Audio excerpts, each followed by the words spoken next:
Born in 1930 in LaGrange, North Carolina, Frank Lucas grew up in deep poverty and racial segregation.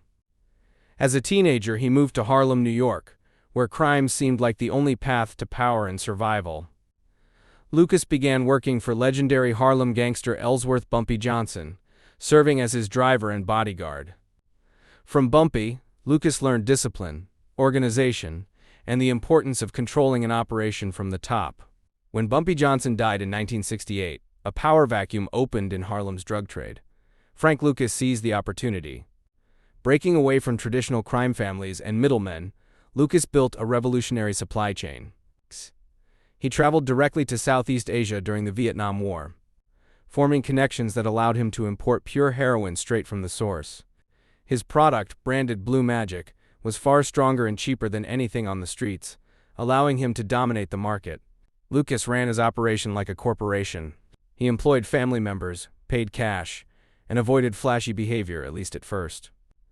At his peak in the early 1970s, Frank Lucas was reportedly making over $1 million a day, flooding New York and other cities with heroin. His rise destabilized organized crime, angered the Italian mafia, and devastated countless communities. But success bred arrogance.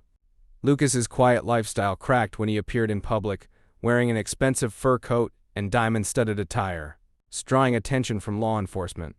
A joint task force led by narcotics detective Richie Roberts began dismantling Lucas's empire. Corruption within the police initially protected him, but once that shield collapsed, his downfall was swift. In 1975, Frank Lucas was arrested and charged with running a massive heroin trafficking operation.